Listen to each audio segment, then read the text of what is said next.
Hi, my name is Jim, and I'm a member of LifeSpring Westside.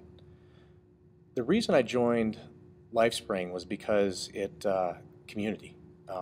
It's an absolutely amazing place where, for the first time in my spiritual search for connecting with God, I had a great opportunity to find people that really just wanted me to be me. They didn't want me to, drive a certain car or, contribute a certain amount of money. They just accepted me as I was, and not only that, but they allowed me to investigate and question and learn on my own. As me and my family's comfort continued to grow at the church, and we were really amazed by not only the great people, but the great value and purpose that the church came to offer. For the first time, we really began to understand the concept of giving money to the church. I mean, before it had always been something that was just scary. We didn't understand where the money went. But the more we saw just the transparency of how things work, we directly saw how our money worked. It was amazing. The first step, though, of giving, it's scary. I mean, you're taking a part of your income, a part of money that easily went somewhere else, and made a decision to give it to a church. But the thing that we learned was we're not really giving it to a church. We're giving it to God.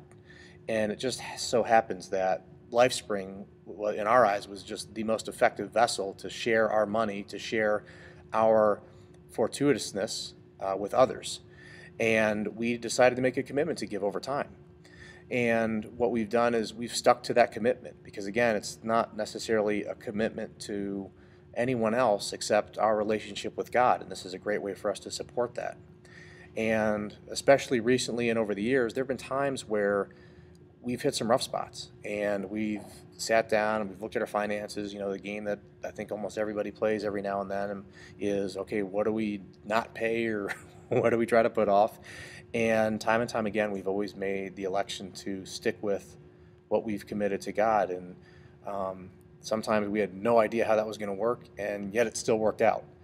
And it was a pretty exhilarating feeling looking back because it's not like you sat there and said, oh my gosh, we got through this. You look back and you realize that there are multiple times that you couldn't do things, and yet when you stuck to the plan, it all worked out somehow. And that formula has consistently worked time and time again. I mean, it honestly just worked within the past month. The typical Christmas part of year with not only presents but just everybody asking for help, and whether it's time and or money. And we've just been really blessed to not only be able to share but to let God do what He does. And He's blessed us, and we've learned to continue to share no matter what the consequences we think may happen, because at the end of the day, He gives us what we need.